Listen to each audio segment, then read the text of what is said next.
Vamos lá, meu povo. Aula 1. O homem, corpo, alma e espírito. Essa é a nossa primeira aula. Nós vamos falar sobre o homem como corpo, alma e espírito. Tá bom?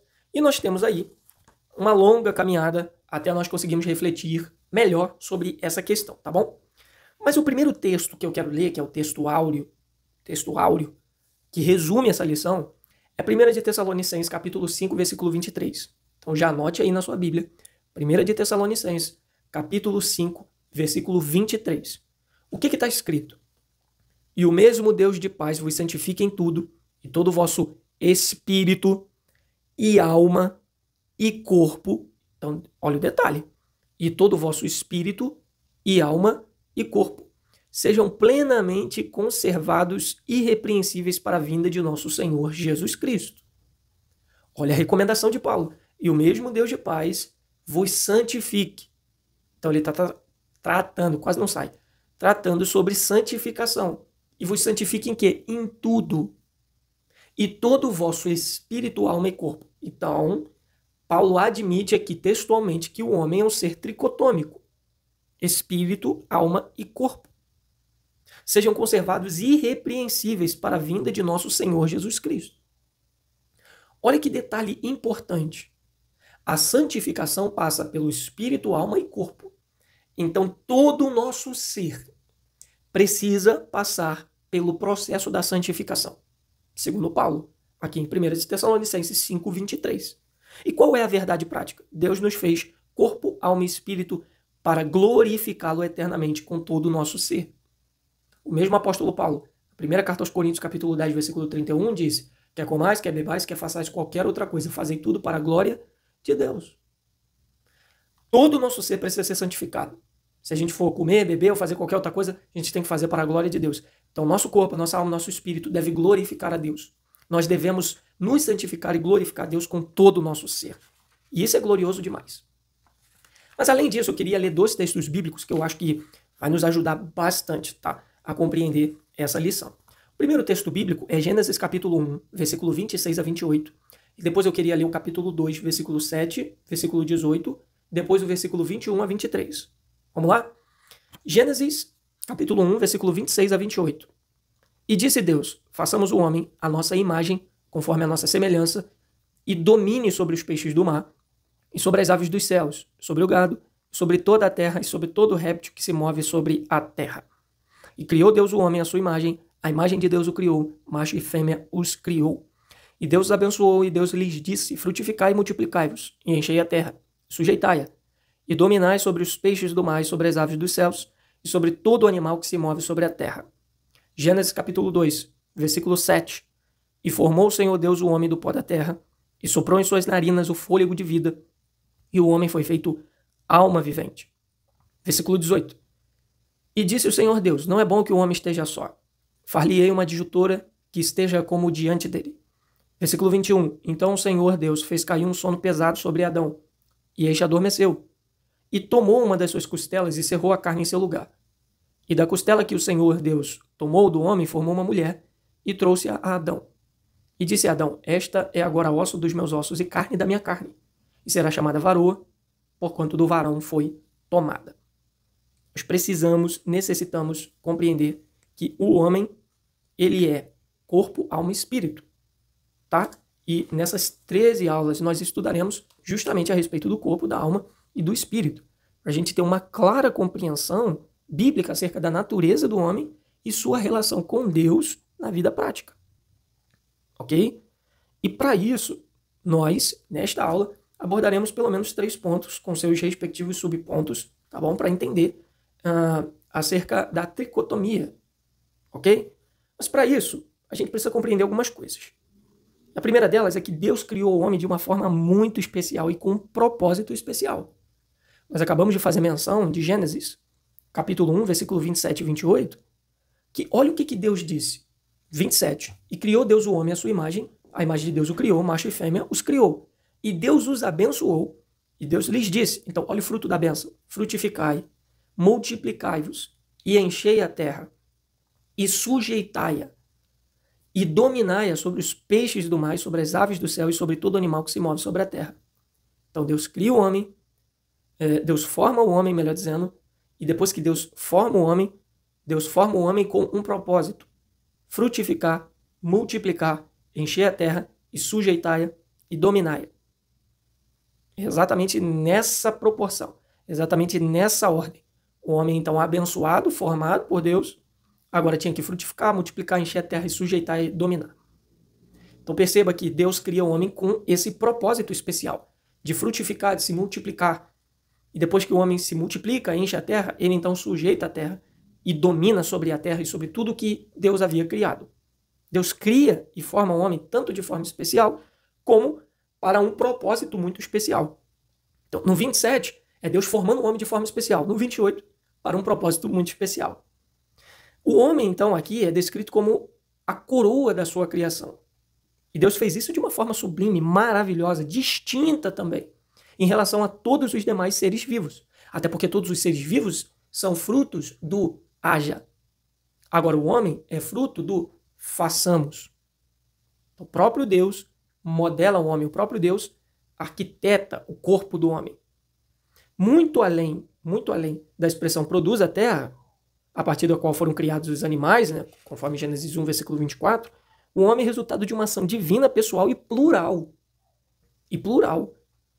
Porque no 26, Deus disse, façamos. Então o homem não só foi uma criação de Deus Pai, foi uma criação da Trindade. O Pai participou, o Filho participou, o Espírito Santo também participou. E a formação do homem, o homem acaba que sendo constituído de uma modelagem sobrenatural, uma junção de pó da terra e o sopro de Deus em suas narinas, né? Então nessas 13 aulas a gente vai estudar essa solene, essa maravilhosa e exclusiva criação de Deus, bem como também nós estudaremos sobre a importância de uma vida equilibrada, né? De uma vida saudável, tanto no espírito, alma e corpo, sob uma perspectiva, lembrando aqui, cristã. A gente vai passar sobre queda, redenção, a esperança também do nosso completo e iminente retorno ao Criador, e nós iremos a Ele com o nosso corpo, com a nossa alma e com o nosso espírito, tá bom? Tem muitas coisas que precisam ser esclarecidas biblicamente acerca do homem. Existem muitas concepções muito erradas, que dizem que você é um espírito que tem uma alma e está em um corpo. Não, você é essas três coisas, essa junção das três coisas, corpo, alma e espírito, é isso que te constitui, ok? Você não é um espírito que tem uma alma que habita no corpo, não. Você é corpo, alma e espírito. Essas três coisas formam quem você é, tá bom? E vamos olhar para essas lições e para essas temáticas sob uma perspectiva cristã, até porque tem como falar sobre alma uma perspectiva secular, uma perspectiva da psicologia, e sem querer desprezar de forma alguma, mas a nossa intenção é dar uma visão bíblica, cristã, passar sobre todos esses assuntos, mas de forma teológica, tá bom? Então vamos lá. Primeiro ponto, a tricotomia humana. Primeiro subponto, doutrina e teologia. A doutrina do homem aqui está fundamentada em toda a Escritura numa revelação suficiente para demonstrar quem é o homem, como foi criado e com que propósito ele foi criado. E aí no campo da teologia sistemática, ela é conhecida como antropologia bíblica, que estuda o homem desde a sua origem, constituição, existência, e também considera o período anterior à queda, o pecado original, suas consequências, o plano de redenção e a eternidade. E estudar sobre isso, estudar sobre a antropologia, nos ajuda a respondermos a perguntas intrigantes que vêm há milhares de anos na mente de cada ser humano, que é quem é o homem, de onde veio e para onde vai. Então, dentro do campo da teologia sistemática, e nós sabemos que tem muitas formas de se fazer teologia, existe a teologia histórica, a teologia exegética, existe a teologia dogmática, a teologia bíblica e a teologia sistemática. Cada uma tem a sua importância, mas cada uma estuda as escrituras sagradas e as verdades de Deus de uma forma diferente. A teologia sistemática, ela abrange estudar os grandes temas das escrituras, como, por exemplo, angelologia, doutrina dos anjos. Então ela pega todas as escrituras sagradas e vai pensando todos os textos que tratam sobre anjos. E aí nós vamos entendendo a hierarquia dos anjos, quem são os anjos, como se deu a origem deles, como eles trabalham, como eles atuaram no Antigo Testamento, no Novo, como podem atuar hoje, o que a Bíblia fala sobre eles. Então, é bem bacana esse tipo de estudo. E a antropologia bíblica, que é a doutrina do homem, justamente dentro dessa divisão da teologia sistemática, visa estudar o homem e responder a perguntas, como nós acabamos de falar, sobre quem é o homem, de onde ele veio e para onde vai. Tá? E nesse tempo que nós estamos vivendo, onde as pessoas, né, estão tentando psicologizar a fé e buscar resposta para os problemas humanos ali, nós precisamos meditar nas Escrituras Sagradas e dar uma resposta bíblica, teológica a essas questões, porque a nossa regra de fé e prática é as Escrituras. Obviamente que todo o meio de conhecimento legítimo é muito bem-vindo em nossas vidas. Porém, nada substitui o conhecimento das Sagradas Escrituras. Tá? Precisamos compreender esse tema à luz das Escrituras. E se a gente estudar aprofundadamente, se nós nos aprofundarmos nessas questões, isso vai gerar uma fé bíblica em nós, genuína, que vai nos levar a uma compreensão sadia, equilibrada acerca do corpo, da alma e do espírito, e nos conduzirá a uma vida plena, tanto espiritualmente como emocionalmente, como fisicamente. Então é muito importante nós nos aprofundarmos nessa temática, tá bom? Agora, segundo subponto, a tríplice natureza. A teologia, ela usa esse termo tricotomia para tratar da tríplice constituição do ser humano, corpo, alma e espírito. E essas três substâncias, né, corpo, alma e espírito, elas são descritas tanto no Antigo quanto no Novo Testamento. Então, olha só, se você notar, vamos às Escrituras agora. Abra aí a sua Bíblia. Salmo 139. Olha o que diz as Escrituras Sagradas. Salmo 139. Versículo 16. Os teus olhos viram a minha substância, ou em algumas traduções está, viram o meu corpo, ainda informe. No teu livro foram escritos todos os meus dias, cada um deles escrito e determinado, quando nenhum deles ainda existia. Deus já tinha visto a minha substância, o meu corpo, ainda informe. Enquanto ele não tinha sido formado ainda, Deus já tinha visto como seria o meu corpo. Mateus capítulo 10.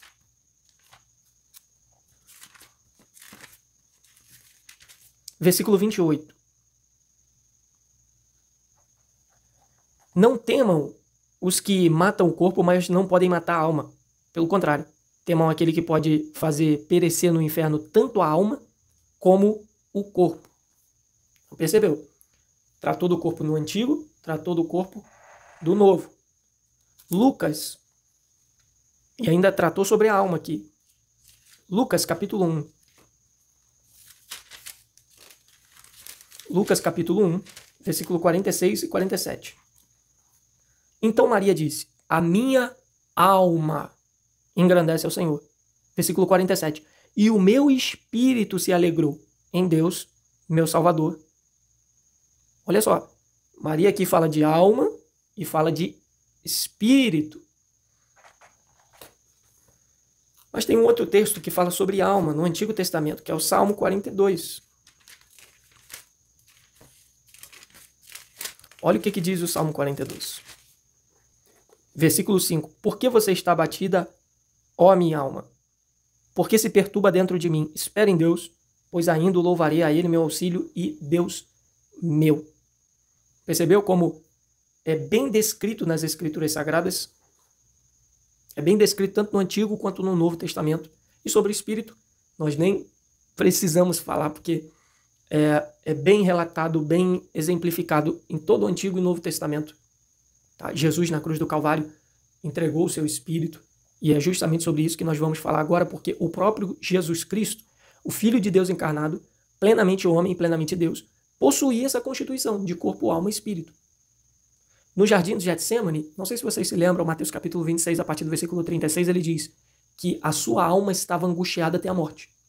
Na cruz, ele diz, Pai, nas tuas mãos entrego o meu espírito. E corpo, nós nem precisamos falar, porque ele nasceu de uma virgem, nasceu com um corpo. Ele tocava em pessoas. João capítulo 1 diz que o verbo se fez carne e habitou entre nós. Então Jesus tinha um corpo, tinha uma alma e tinha um espírito. Tá bom? No próprio relato da criação, em Gênesis 2,7, também fala de corpo, alma e espírito. O Senhor Deus forma o homem do pó da terra, corpo. soprou em suas narinas o fôlego de vida, espírito, e o homem foi feito alma vivente. Então, Gênesis 2:7 também trata sobre a tríplice constituição do homem. Ok? E, terceiro subponto, esse aspecto do homem, corpo, alma e espírito, forma aí duas divisões do homem. Primeira a física, segunda a espiritual. O elemento físico é o pó da terra e o elemento espiritual, o sopro divino, tornando ele um ser vivente, diferente de todos os demais. Tá? Os anjos, eles são seres espirituais, porém não têm um corpo físico, não têm um corpo material. Os animais já não possuem a parte imaterial que há no homem. E aí é uma questão bem bacana de se compreender. Por quê? Algumas pessoas acham que os animais são como o homem, e não são. E isso já joga por terra toda aquela teoria evolucionista, biblicamente falando. Por quê? Porque a alma do animal, que é a sua vida, né, ela se restringe somente ao corpo, e quando o animal morre, a vida dele se acaba. Tá bom? É por isso que lá em Levítico 17, versículo 12 a 14, Deus proibiu que os israelitas bebessem sangue de animal, porque no sangue estava a vida. No sangue estava a vida. Então, quando o sangue do animal era derramado e ele morria, a vida dele acabava.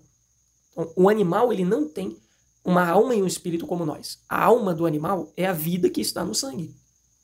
Conforme disse Levítico 17, versículo 12 a 14, tá bom?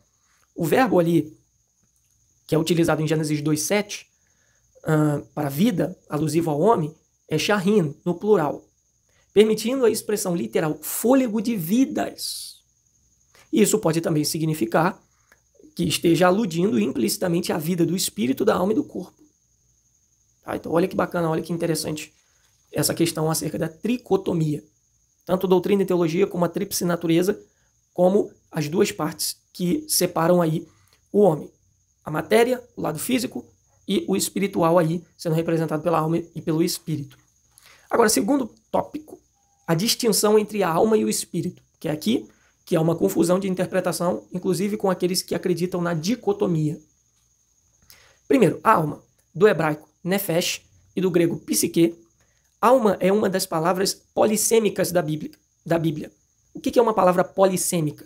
É uma palavra com vários sentidos, tá bom? Possui vários significados. Essa palavra, ela aparece 755 vezes somente no Antigo Testamento.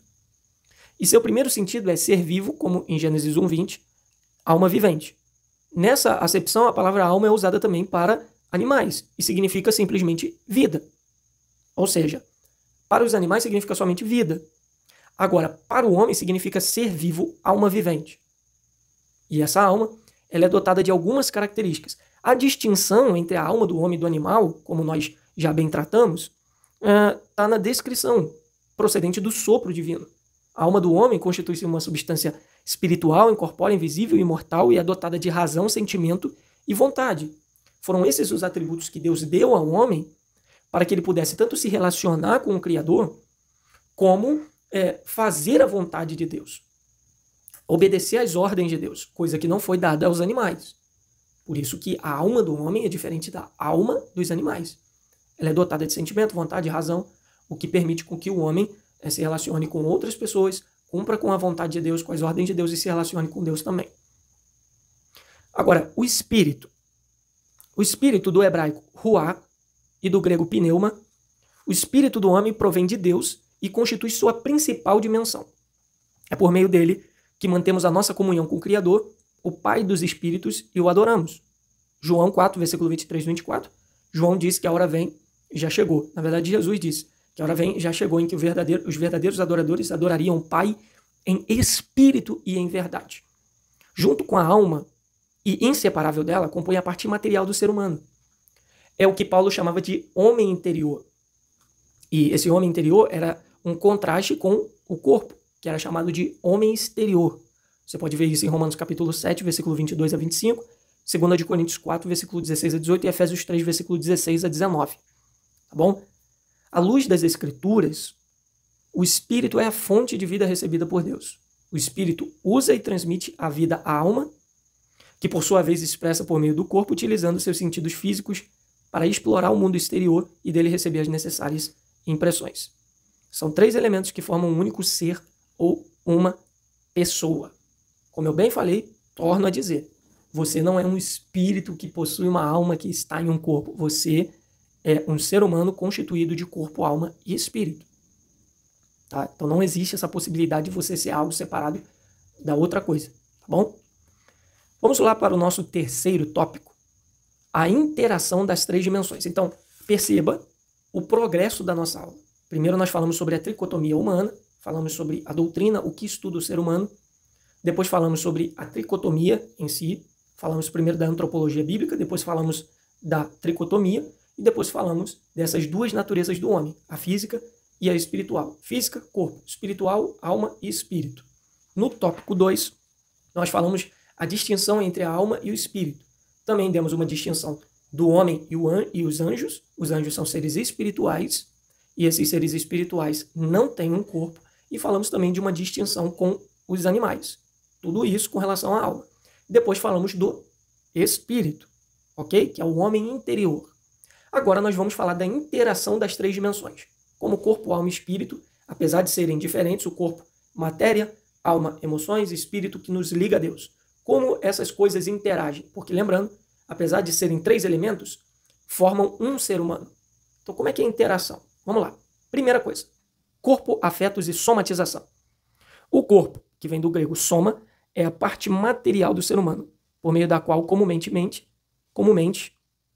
errei aqui na leitura, comumente manifestamos os atributos da alma e do espírito, empregando o vocabulário coração, que no hebraico é leb, e no grego cardia, uma das principais palavras que o Antigo Testamento e o Novo Testamento usam como sinônimo de alma. Tá? Salomão bem identificou essa interação ao afirmar, em Provérbios 15, versículo 13, o coração alegre aformoseia o rosto. Em Provérbios 14, versículo 30, o coração com saúde é a vida da carne. Provérbios 17, versículo 22, o coração alegre serve de bom remédio, mas o espírito abatido virá secar os ossos. E a gente identifica, nesse século que nós estamos vivendo, o que a psicologia chama de doenças psicossomáticas. São doenças da alma que interferem no corpo. E Salomão já tinha falado isso lá em Provérbios, que dependendo do seu estado emocional, isso iria interferir no seu corpo também. Esse é o primeiro ponto que a gente precisa tratar. A alma, de certo ponto, afetando o corpo. Então, há uma interação. Tá? Há uma interação. Problemas físicos que decorrem de crises da alma. E como nós temos visto isso? Talvez você que esteja escutando essa aula já tenha até passado por isso. Mateus, eu já tive uma crise de ansiedade, e essa crise de ansiedade me fez ter diversos sintomas no corpo, taquicardia, dores de cabeça, náusea, vontade de vomitar. Teve diversas coisas. E isso se multiplica muito em nossos dias. Tá? E é por isso que nós vamos para o segundo subponto, que é equilíbrio e saúde. Da mesma forma que o corpo padece por causa de disfunções da alma e do espírito, estes também sofrem por causa de problema no corpo, naturais ou não. Ou seja, a alma, doenças na alma e no espírito, podem interferir no corpo. Na alma, problemas emocionais. No espírito, problemas espirituais. Pecado, ataques malignos. Nós percebemos que nos evangelhos existiam alguns casos que Jesus expulsava demônios e as pessoas eram curadas. Ou seja, essas doenças eram provocadas por possessão demoníaca. Obviamente que nem toda doença é fruto de possessão demoníaca, mas essas histórias foram deixadas aqui para nos mostrar que existem doenças que é fruto de problema no espírito, que é fruto de possessão demoníaca. Só que tem outros problemas que é fruto de crises na alma, e tem outros problemas que são naturais ao corpo, é biológico. Tá? Não tem nada a ver com a alma, não tem nada a ver com o espírito. Tem nada de possessão demoníaca e não tem nada de crise na alma. Tá? Mas os problemas, e esse é o nosso ponto aqui, os problemas do corpo também podem afetar tanto a alma quanto o espírito, tá bom? E aí, a gente dá um exemplo. A língua é um dos menores membros, mas produzem angústias ao ser humano. A língua. Você quer ver? Provérbios. Vamos para Provérbios. Provérbios 18, versículo 7 e 21. Ó, a boca do tolo é sua própria destruição, e os seus lábios são uma armadilha para a sua alma. Os seus lábios são uma armadilha para a sua própria alma. Dependendo da tradução, é a sua língua. A sua língua são uma armadilha para a sua própria alma. Um membro do corpo prejudicando a alma. Versículo 21. A morte e a vida estão no poder da língua. Quem bem a utiliza, come do seu fruto. Morte e vida, morte é o quê? O corpo. Porque a alma e o espírito são imortais. Então, quando se trata de morte aqui, morte para o corpo. Estão no poder da língua. A língua pode prejudicar o corpo, que obviamente prejudica a alma e o espírito, porque são desconectadas desse corpo. E no capítulo 21, versículo 23, olha o que diz. Quem guarda a boca e a língua, guarda a sua alma de muitas dificuldades. De novo. Quem guarda a boca e a língua, guarda a sua alma de muitas dificuldades. Então, se você quer preservar a sua alma de muitas dificuldades, guarde sua língua, uma parte do seu corpo. E aí, nós precisamos refletir sobre isso, né? Porque um viver santo e equilibrado requer muita vigilância, oração, preservando o corpo, alma e espírito de toda espécie de males. E para isso, a gente precisa ter cuidados físicos, relacionamentos saudáveis.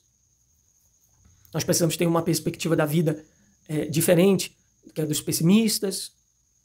Tá? E tem uma coisa que é muito interessante a gente refletir também, porque no nosso período, no nosso tempo, nós estamos vendo uma alta busca por medicamentos e solução para todo tipo de problema emocional. Então, é um problema emocional, a pessoa já quer algum tipo de remédio para aliviar aquela dor. Só que nós precisamos ter duas coisas. Primeiro, discernimento e segundo, cautela. Um acompanhamento médico, psicológico, é muito importante nos casos que são diagnosticados clinicamente. Ok? Mas quando esse problema ele tem origem espiritual, e aí lembra que nós estamos tratando sobre a antropologia no aspecto teológico, bíblico, e a gente precisa passar por isso. Quando é clinicamente diagnosticado, médico, psicólogo, neurologista, psiquiatra. Agora, quando é um problema de origem espiritual, crises produzidas por pecados não confessados, os medicamentos não vão resolver. No máximo vão aliviar ali aqueles sintomas momentaneamente, mas o que vai aliviar é arrependimento e abandono do pecado, para você curar ali a sua alma, o seu espírito, tá bom? Conclusão. Uma correta compreensão espiritual acerca do homem, da sua constituição e propósito é fundamental para uma vida cristã equilibrada. Mesmo as almas mais piedosas não encontraram verdadeira paz e alegria senão em Deus e o seu Criador. Pois a alegria, como disse Neemias, a alegria do Senhor é a nossa força, Neemias 8, versículo 10. Que possamos continuar crescendo na graça e no conhecimento e refletindo acerca de assuntos que abrem a nossa mente para entender melhor o que é o ser humano e como podemos viver de forma plena e tranquila aqui nesta vida.